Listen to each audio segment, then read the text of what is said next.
guy lied for me. No, come on. You lied for both of us. You actually did something decent for me. That's a part of history you can't change.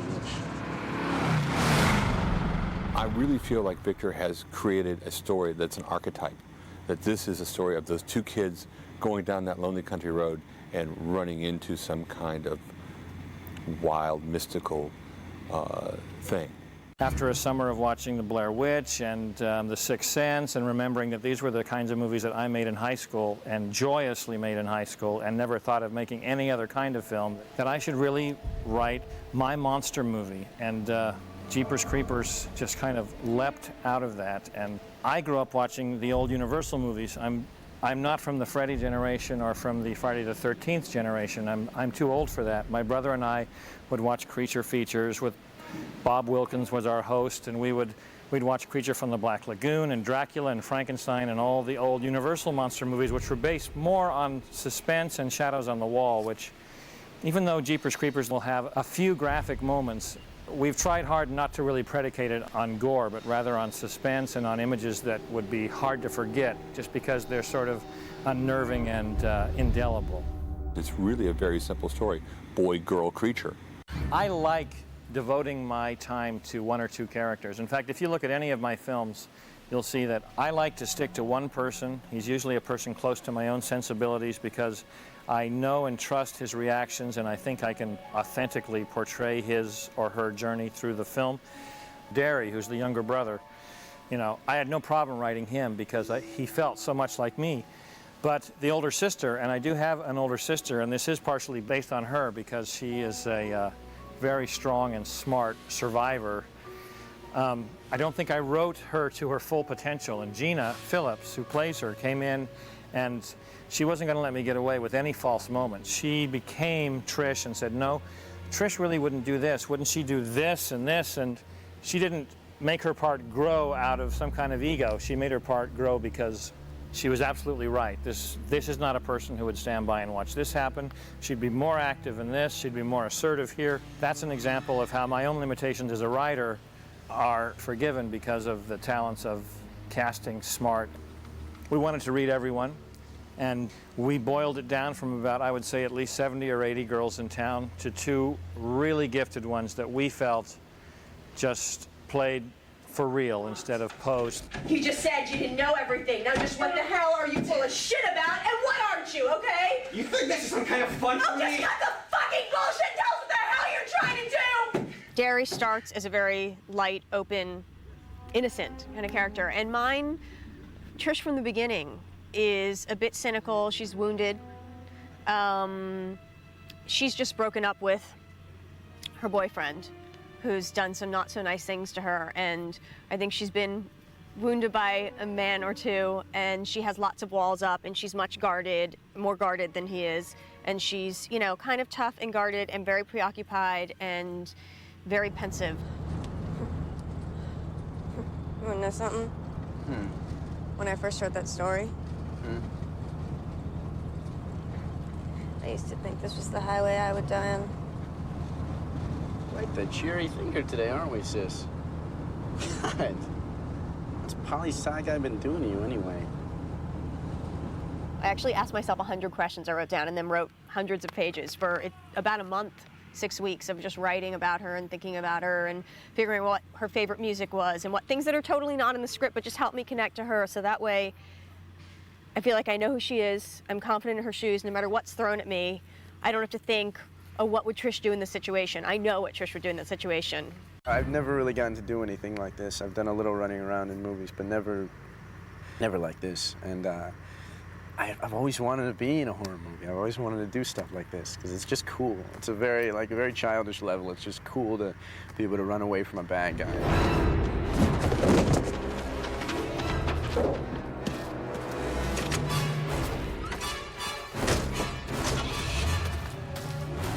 Just knowing that this is his brainchild and it's his creation and it's his thing, you know. And from the beginning, I remember when I first met him for the audition, it was unlike any other audition because before I even started reading, he spent a lot of time really just talking to me he made me very comfortable, very relaxed. But I'll tell them, it's none of your goddamn business. Oh, Jesus! Jesus, Derry! Honk!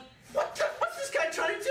Just get out of his way. Well, he's nuts! Get out of his way, Derry! Honk! And now he almost runs you off the road and goes swishing past. Shit! What the hell is his problem? My first guess? Inbreeding! I love the fact that it's a brother-sister relationship instead of your normal, romantic relationship. It's not a love interest.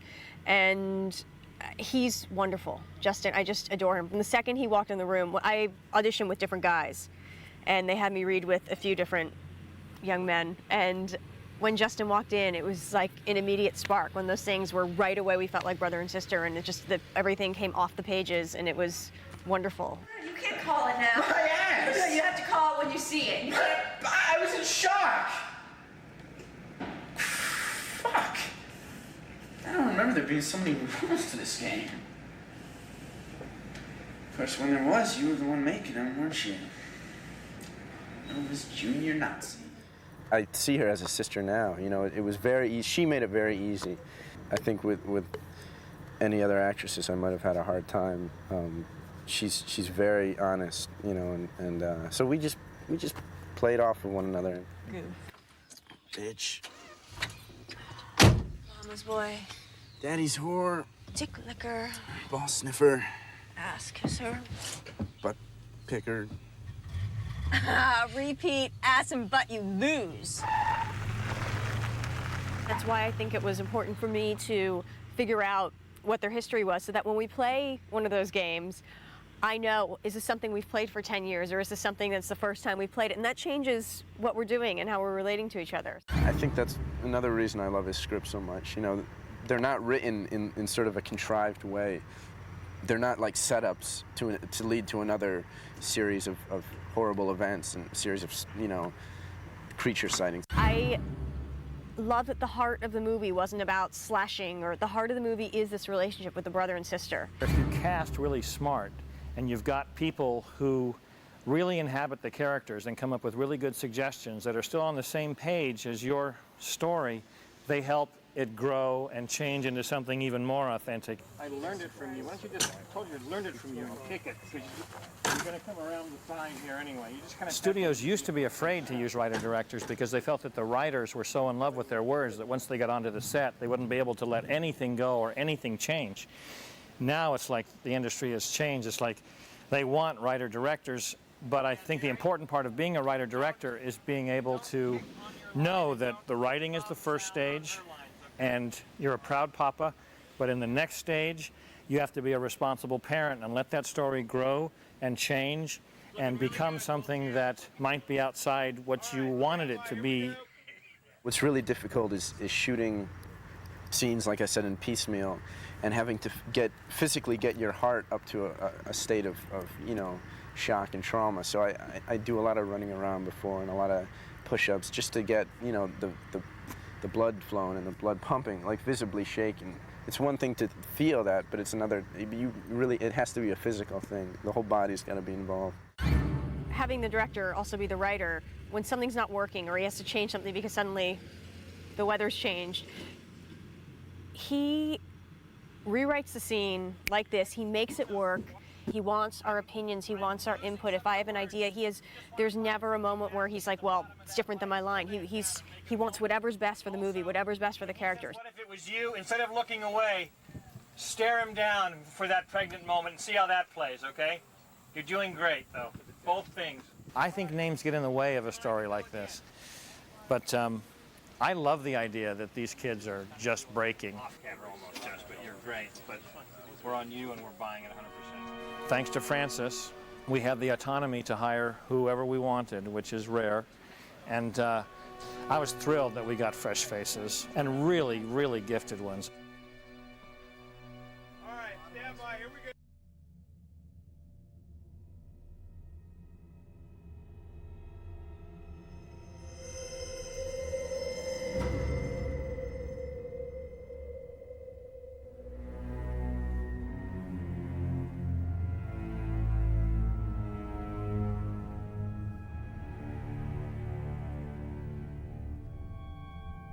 I met with Victor and he said, here's the script. And he said, just go home and read it. So I did, and I loved it. I was like riveted by it. I was like, oh my God, this is a really good monster movie. It's not like a psychological thriller. It's not, you know, a teen slasher movie. It's a monster movie, and it's serious. I was going to hire Brad to do some storyboarding, basically. Well, Brad came in the first day, and he had 3 or 4 pictures of the creature based on the script. And they were so fantastic. In fact, the first one we saw was just so awesome that we immediately emailed it to Frances, who emailed us back and said, oh my God, this is great. That was a part of the script at the cat lady's house, and she says that one line, that ain't my scarecrow. And I thought that was really gothic, this image of this guy standing in front of this old, rotted scarecrow.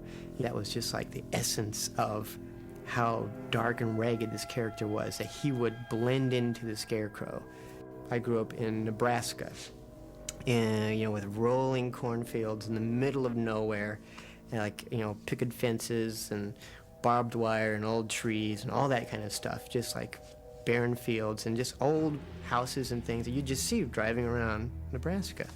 And there's a certain eeriness to all of that. What if a man who wasn't a man could dress in such a way that you would think he was until he got right up close to you and you saw that he was not a man at all? Yeah, the creeper himself, the way he was described in the script, where he at first appeared like an old man in ragged clothing. And on closer inspection, you find out that there's something wrong with him. He looked like an old man at first, but there was like this eeriness about his face where you look like it's not quite right. And then, of course, the longer you looked, the more you realize there's something really different and strange and wrong with what this individual is. This is like the gothic character that we were always like afraid of when we were kids. This was like the monster from the Midwest that hasn't ever really been chronicled before. Victor was so clever in revealing more and more of the creature as you go through the film. It's not just that guy in an old coat. He changes and he morphs, and there's always something else going on with the creature than you know. He flies. He must be a vampire. He's got wings. And then you see him with his clothes off. He's got a reptile's body. He's got these huge leathery wings. He's like a gargoyle. I mean, well, no, okay, there's got to be one more step beyond that where you don't know what he is. That was like, I think, the biggest treat, to create a movie monster that you didn't recognize from somewhere else. That was like, oh, that's like weird and new, you know. That's so wonderful for a horror movie fan to see that and go, wow, something fresh. Somebody put the effort into doing something new and fresh. Giving less information about the creeper than just like saying, here's exactly what he is, and, you know, exactly what he's gonna do and how he works and all the rules about it. Leaving him vague and leaving him mysterious, and you only get little suggestions of what he is or what he isn't, and that makes it all the more scary because you don't know what he's going to do. You don't know how to stop him. You don't know why he's coming after you. You don't know what he wants. You know, it's just this complete, horrible, dark force you know nothing about. In the script, he's got a workman's table in there with stuff on it, and when we were talking about what the set was going to look like, Victor was getting into, like, the creeper is an artist. And originally we had like this drawing of this big wood table, and I had him look like he had carved up the legs and the front half of the table, and the rest of it was still just wood planks. And on the top of the table he had carved in this demonic thing, which at first in the film you'd go, wow, that's like, you know, some satanic symbol. Because at first, at this point in the movie, you just think he's a serial killer or something. He's, you know, dumping bodies down this hole behind the church. He's a serial killer. And look, he's carved like some kind of Satan thing into this table, you know. He's a devil-worshipping maniac. But then by the end of the movie, if you remember the table, you're gonna go, hey, that's not the devil he's carved into the table, that's a self-portrait. So this is his artist's self-portrait of himself, you know, in the table. It's got his face open. It's a stylized thing, but it's all there if you look at it really fast. Ever since I was a little kid, I was drawing monsters. I was like, the first things I ever drew were like monsters. And to be able to have like drawn a monster and to have somebody come in and say, oh yeah, this is nice, we're going to now make it into a real thing, and then step by step see like the costume people come in and say, yeah, this is the clothes it's going to wear, and these are the boots and the pants and the shirt and all that kind of stuff.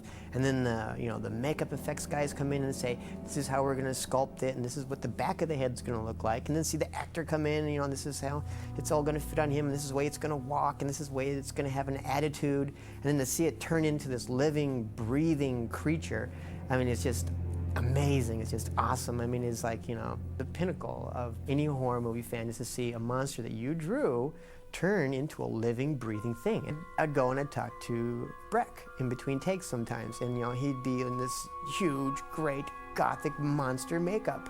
And a little kid inside me would be jumping up and down going, it's the monster, it's the monster, and all excited. And I'm trying to act cool and around him, and he's like, having all this patience with me, yeah, I'm the monster, and he's telling me about other projects he's working on, and, and it was like, his voice coming out of this really scary, horrific, gothic monster was just great.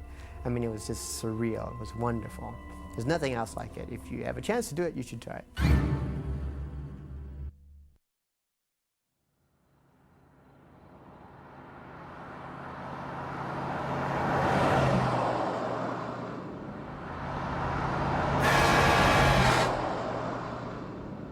As a director, my job is to make the strongest impressions as quickly as possible in telling my stories. As a result, I wanted both Trish's car and the creeper van to have distinct on-camera personalities. And after my production designer, Stephen Legler, took me through old catalogs of different cars from past to present, the only cars with real cool angles and personalities came from the 50s and 60s. Later model sedans, as I had described in my script, all look like eggs on wheels compared to the lines and fins and incredible and classic architecture of these vintage cars. Getting close to the deadline of shooting and still without a car selected for Trish and Derry, we were driving to the art department one day in Central Florida, and at a stoplight there was this wonderful old car idling next to us with this old fellow driving it. And he had kept it up, so it was really beautiful. And I was like, that's it. What is that? What kind of car is that? And it was pure happenstance that we found the right car to be the great character that takes the kids through this roller coaster ride. We didn't have the budget to buy, paint, and restore 3 Chevy Impalas, or remove the transmissions from their steering wheels and put them on the floor, as per my script. So everyone was trying to steer me away from them, no pun intended. Except for my producer, Barry Opper, who seemed to understand that to have the right car, which is essentially a character in the film, was worth the extra money. I think the problem when the restrictions are running a show, when the limitations are running a show, you don't have the ability to say, let's go for it. And therefore, you may come in on time, on budget, but I think the thrill of reaching communicates on film, and you've got to thrill the audience. Around me! Slow down and let him fucking pass you! I'm trying!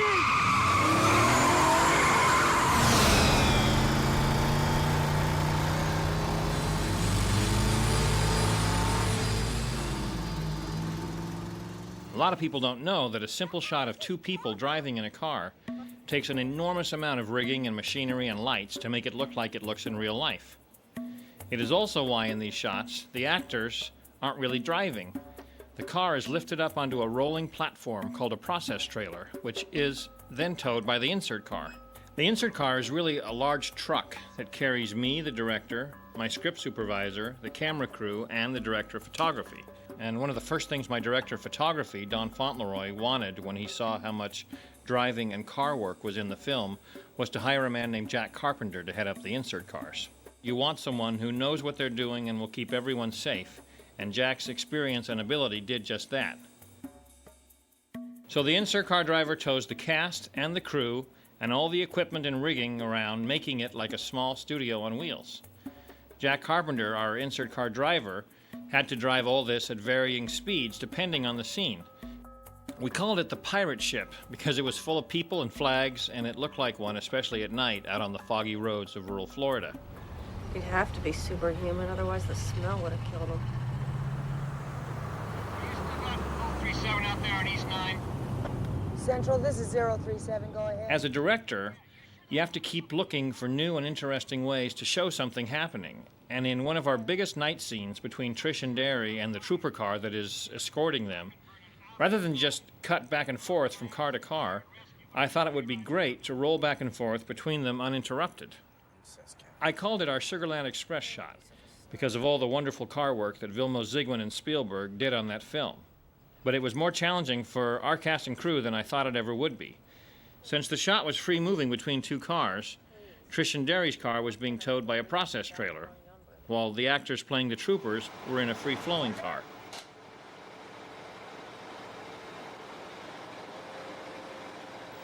The troopers had to keep an exact distance between them and Gina and Justin's car so that when Jack Carpenter drove the camera car back and forth between the two vehicles, everyone was lit and framed correctly.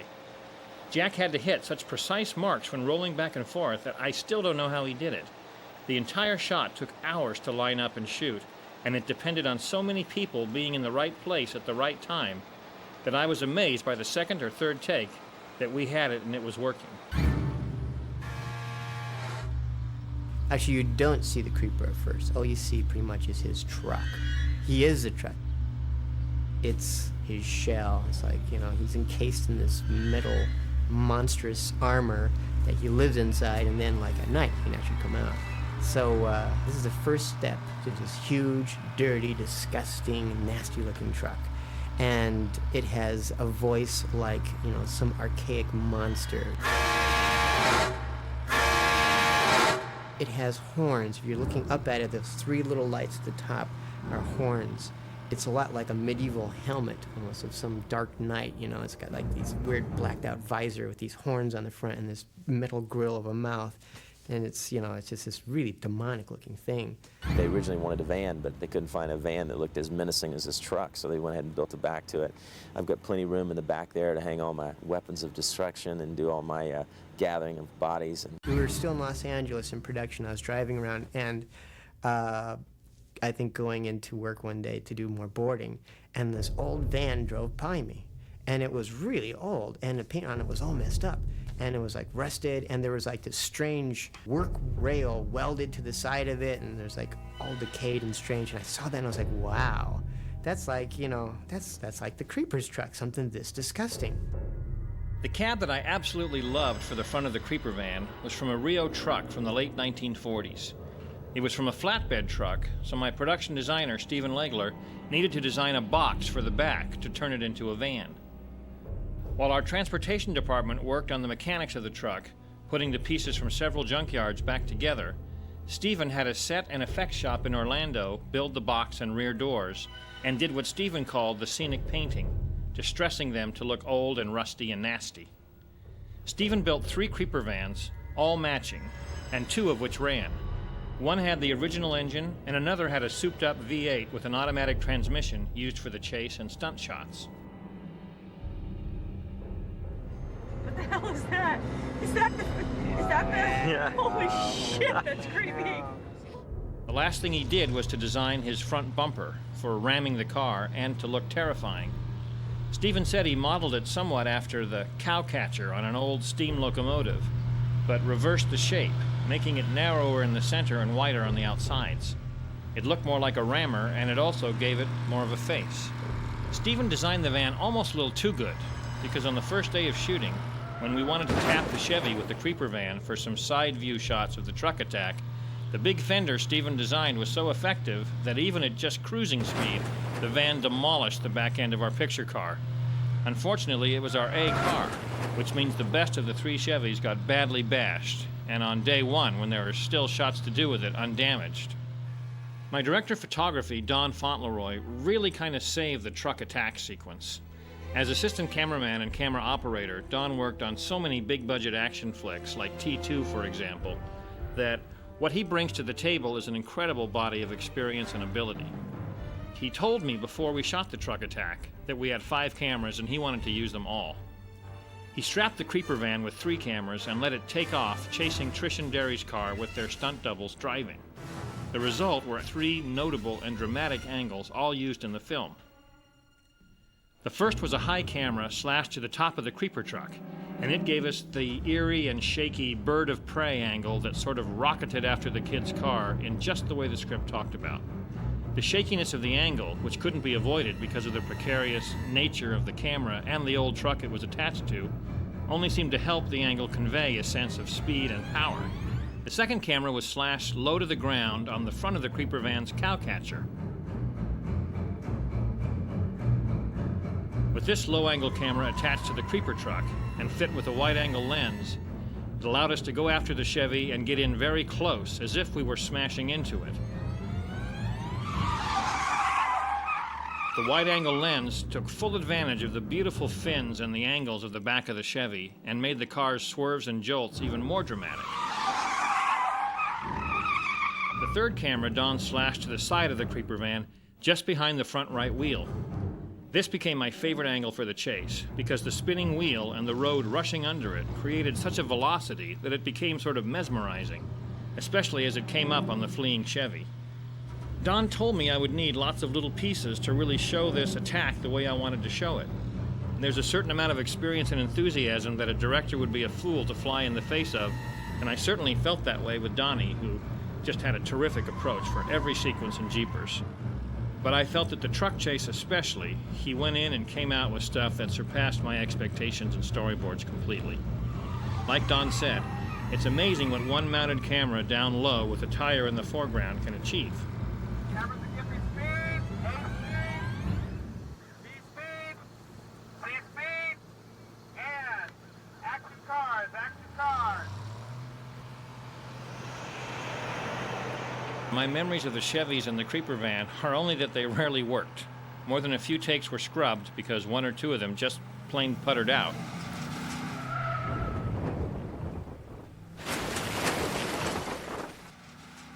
Birds!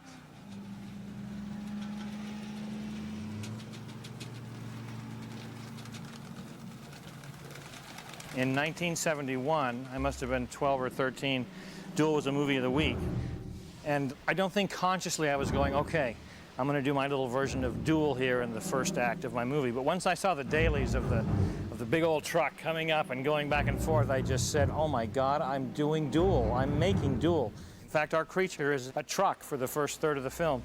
He has three forms. He has his automotive form, and then he has his kind of scarecrow from the dead, and then he has his Harryhausen beast form, which is, they're all three nods to all the things I loved about fantasy and horror movies when I was a boy, really. I got to do all three monster movies, you know, kind of in one.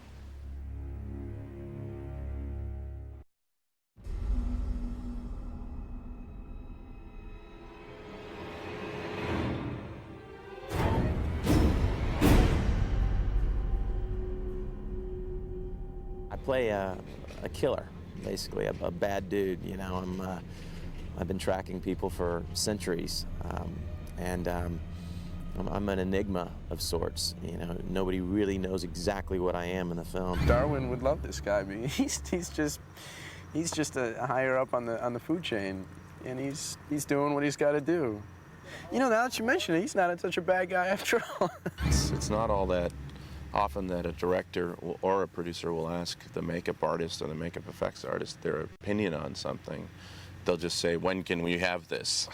When they were doing their casting, their tests, when they were interviewing different actors to do it, they actually asked me my opinions on who they were thinking on choosing, and naturally they went with Jonathan Breck. He had a lot of charisma, and I thought he had a great look.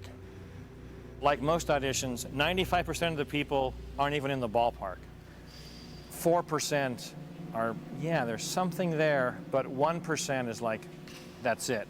You know it when you see it. You know, it's like within the first 10 seconds. Breck shaved his head for the part, so he walked in completely bald-headed. I had a really strong feeling that this character would be, you know, would be really clean and bald, and that's what I wanted to show him. So I shaved my head and went in and got the part. Jonathan Breck.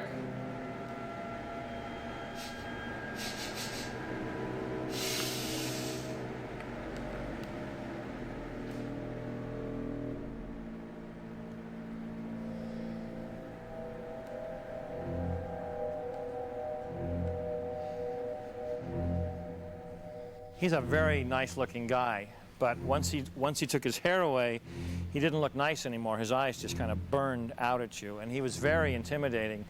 And when he first came in and did the sniff test, we called it, you know, we were scared, really scared.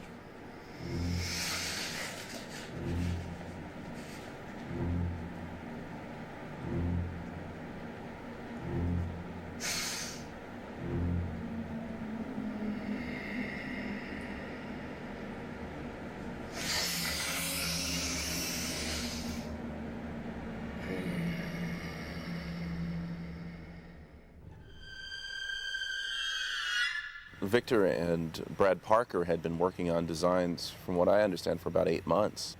By the time they came to us to ask us to build stuff, they already had a design for the creature pretty well locked down. They knew what they wanted, and it was our job to take it and make changes to it so that it was practical to do on a human being. The script originally said that the creature has facial wings that open up, so we were trying to design series of wrinkles and things that we could somehow make it believable. Having somebody who's basically encased in a creature costume and shooting in a humid, warm environment is always a challenge. There's been a few times when I've been like, you know, felt like things were closing in on me a little bit. You know, one night that comes to mind is when I'm riding on top of the car, on the roof of the cop car, and I actually pull the cop through the roof of the car and chop his head off with my battle axe. That night was, you know, just in the full makeup. I was leaning over, squatting down, basically in a squatting position the whole time, and pouring a sweat to the point where the cameraman and everybody next to me was literally, wasn't even a drip, it was literally a...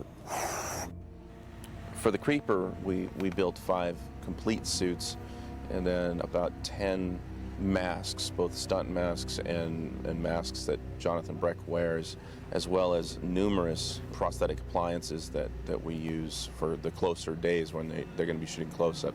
Brian's one of those guys whose work is so incredible that half of the pictures he had done, I didn't know they had makeup effects in them. That, to me, is the greatest compliment that I can pay a makeup effects person. I mean, I didn't know Al Pacino had a fake nose in the Oliver Stone picture, and I didn't know that Brian did it, so it's like, wow. Jonathan has gone to great lengths to not get to know our actors on the set at all. So when the kids first are revealed to the creature, it is on set, on camera. I think it's a great idea that if they got to know me as a person, they would see somebody behind the creature, and we really didn't want them to do that. Anything that we can do to help our fear, I think, is good. And that the unknown, the fact that we haven't met him yet, and that he's really just still a mysterious thing, is going to be good. I was talking to a friend the other day, and he said, "No, where are you?" And I said, "Well, I'm in the middle of a retirement village in Central Florida, and there's a hurricane coming, and I can't hang out with any of the cast, you know." And he was like, "Oh, wow, this is a pretty grueling shoot for you." And I was like, "Yeah, but it's going to pay off." Victor is very shot specific. When he lines up to do something, he knows exactly what he wants to see, and thank God for that, because then we can adjust what we need to do. If we know that the creature is going to be squatting down over a victim, then we can make sure that there aren't any weird imperfections showing on the backside of the suit or up his crotch, or areas where there would be tension on the rubber and it would look strange. We'd see it stretching like a rubber suit and not looking like flesh over muscles. He already had a ponytail type hair piece in the back of the design before we were involved, so I wanted to incorporate patches of hair into like the groin, the crotch area that we could easily hide flaps. It patches up the back to hide zippers and bring some more hair onto the body and give it something interesting to look at. Victor is very attentive. He's very alert. And when he hears a comment and he likes it, he'll work with it. In one case, once he finally saw Jonathan in the complete suit when we did like a dress rehearsal for him, he thought, wow, maybe we should show more of the creature in its entirety, because originally the end of the film was the only time we saw the creature as his true form, whether it be a demon or a gargoyle or whatever you want to call it. That was very late in the film. But once Victor saw the suit, he was like, I want to see more of this in the film. I don't want to keep him in his clothing. I can take credit for the idea of this creature, and I did get to make the final decisions on its look, but without Brad and then Brian, you know, those are the guys that really delivered a truly original and indelible creature to the movie, and for that I am, you know, forever grateful.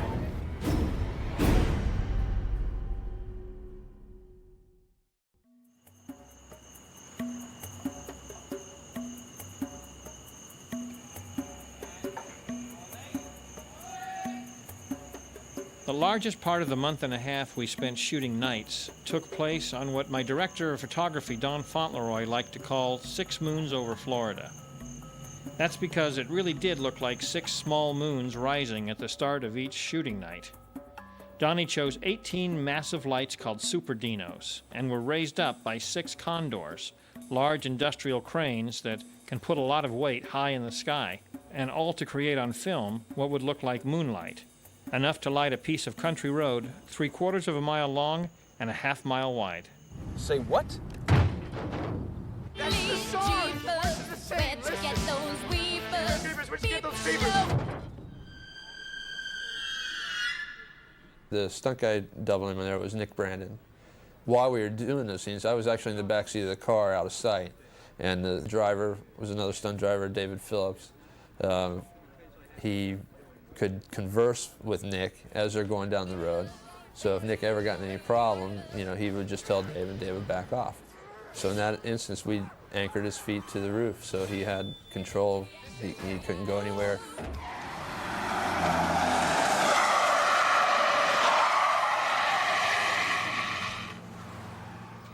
Trish's double was a young lady named Jennifer Badger. She was always up for the job, and she did a real nice job, especially with the car sequence, where we had a little tricky driving to do with this big, huge boat of a car. You know, we got to spin it around on these narrow back country lanes, and there's barely room to drive it down the road, much less spin it around. And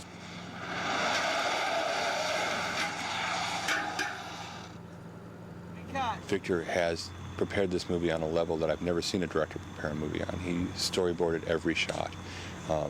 He has critically gone through each word in the script. But having done that, as we adapt to the day-to-day shooting, he is prepared to change that, to take advantage of the situation that we're in, or to help deal with the problems that we're facing. It's about playing that card game, you know. We have some great cards in the beginning, but we haven't played our strongest cards yet. We even have more fantastic cards to play. Okay, we're set. Take it, Jim. 3, 2, 1, action.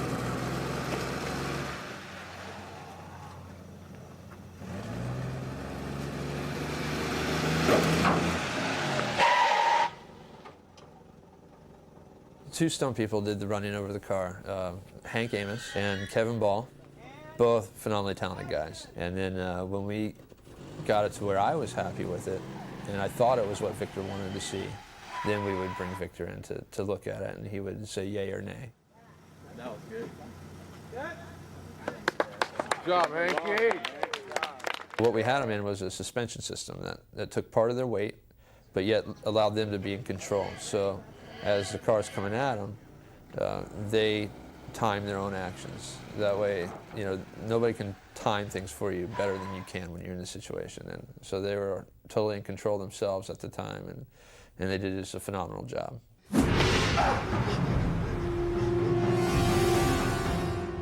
I threw out a comment saying, well, you should do like a Spider-Man thing, and have him crawl down the wall of the inside of the police station. Sure enough, next draft, there it was. Nick Brandon was a creature crawling on the wall. What I thought was really cool about the shot was that Victor wanted to tie the actress in with the shot. So we had the actress playing Giselle at the end of the hallway, and the creature crawls right into her. So she's standing up, so we had to fly him on a wire rig coming down the wall, crawling sideways. And the attitude and the body language of the creature was just creepy, coming at you, and I really enjoyed that. Settle, everyone. And action! I love the fact that I live alone with cats. I mean, that I could very well end up that way. Cats are fascinating.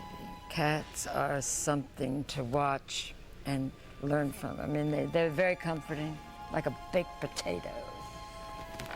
I always write for someone in mind, but it's so rare that I actually get the person that in the case of Eileen, it's really fantastic. Okay, now let's see the push in on Eileen past the barrel. Let's see what that looks like. Okay, aim at the scarecrow, Eileen. Let's see what this looks like. All right, from the scarecrow line. You know, this is really where this plays. You guys, as soon as she comes out, we're going to push into this, okay? I love old school actors and actresses because they just have no barriers anymore. They just sort of say, which is the way it should be with everybody, but they're just unabashed and completely honest. So it's always exciting when another actor comes in and kind of mixes it up a bit, and I think she's so talented that she's just going to make it more interesting and all the scenes so much better. Excited to work with her because I've seen her work before, and you know, I'm a fan. I actually pick her up by the neck and smell her and, you know, all that kind of stuff. It's going to be a ball, you know. I think we're going to have a really good time doing it. Action! The creature's very real. I mean, I could have a nice conversation with him, but Victor didn't write that. Action! You know what W.C. Fields said, and we didn't have any kids. I have never worked with this many animals before. Oh, dear. Action! Look, did you hear what I just said, lady? Action! We cut! Action! And cut. And action! One of the most important things about a movie like this is you shouldn't really trust the filmmaker. You know, I have to kind of subvert your faith in me as a storyteller. If you think you can second guess me, I have to prove early that you can't, so that you just have to surrender your expectations and let me take you on the ride.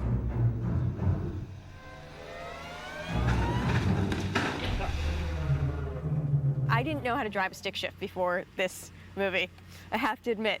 So I went and took stick shift driving lessons before. And I went out in the student driver car. I felt like a huge dork in the student driver car, yes. And my first lesson, all I did was stall. In the world of digital effects, Jeepers Creepers had its small share of computer-generated magic, though we planned to use CGI as little as possible. The exception to the rule about a real live creeper working in front of the camera were his wings. 1, 2, 3. For those, we relied on the magic of E equals MC squared.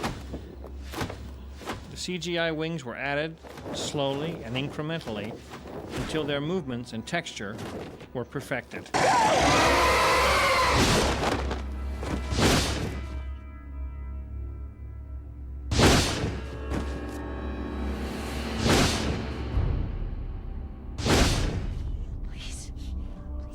For two complex shots, green screens were photographed of a stunt creeper and stunt dairy to give the digital animators a starting point for the two shots where the creeper is mostly CGI. The blast out the window and the creeper flying away with dairy across the moon. For that shot, E equals MC squared came to Florida to shoot two elements: the glass blasting out of the police station window for the creature's escape with dairy, and the branches of trees that frame Trish's point of view as her brother flies across the moon in the creeper's clutches. The clouds and moon were painted onto the moving shot of the Florida treetops before adding the CGI element of dairy and the creeper. You let him go!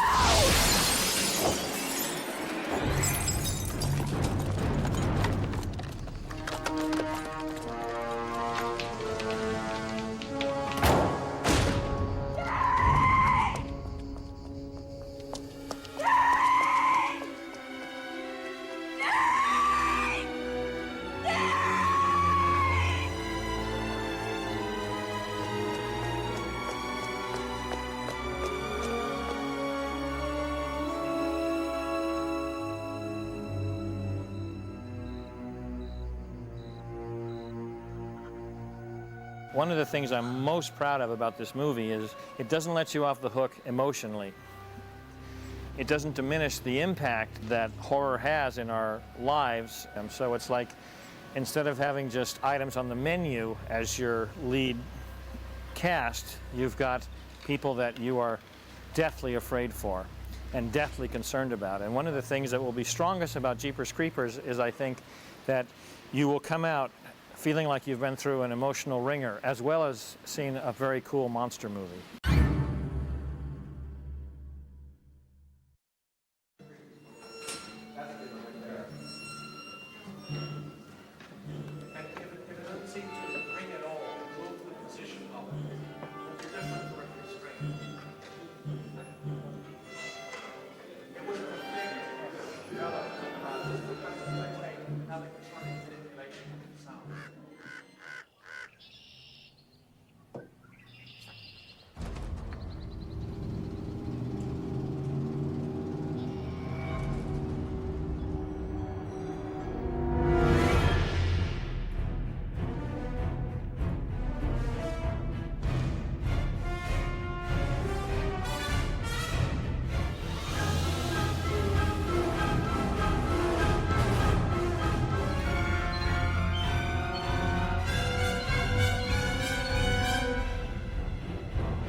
The trickiest part about a film score is not the end part of orchestrating and putting it together. It's coming up with conceptually what you want to do, coming up with the themes, coming up with a sound that's distinctive for the film. I knew I wanted to do some real experimental things in the score, and I really wanted to record it in LA with LA studio musicians who are great and sophisticated and can kind of play anything you throw their way.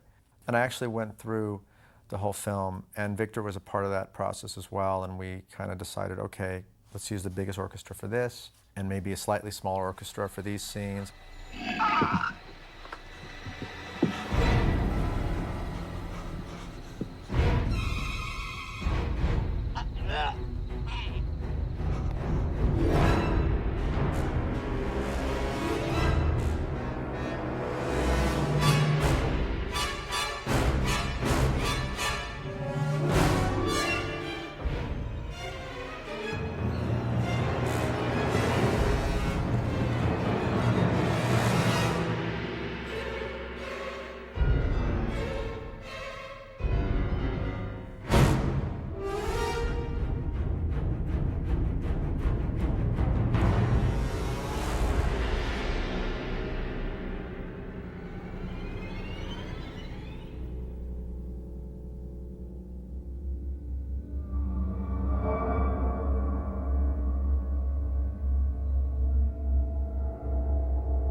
One of the things I had always wanted to do, and Victor wanted to do, and I fought to do, was to have a session a couple months before the final sessions where I went in with a string group and did a lot of effects and kind of strange things that would be difficult to do on a scoring stage.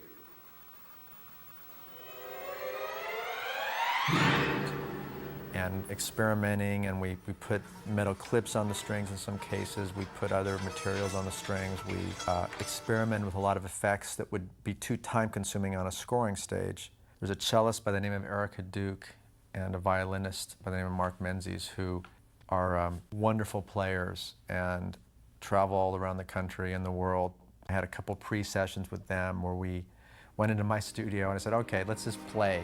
And they had ideas for ways just to manipulate and kind of screw up the instruments and try things. So it was really a collaborative effort in that sense, and I owed them a debt for opening up my mind to some things that I had never tried before.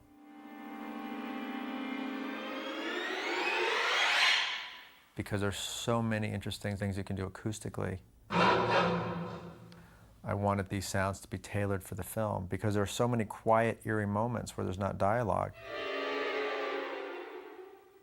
And the music has to be simple on one level, but I really wanted it to be evocative and be distinctive at the same time.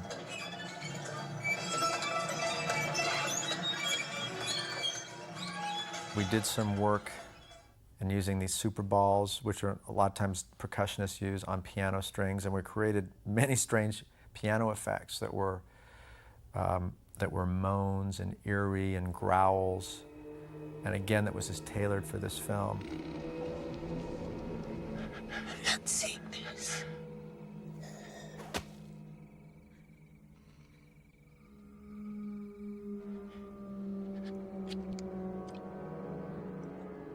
There's an action scene, the truck chase in the beginning. That's had to be really huge, really loud sound effects, big chase. I knew that would be my biggest orchestra.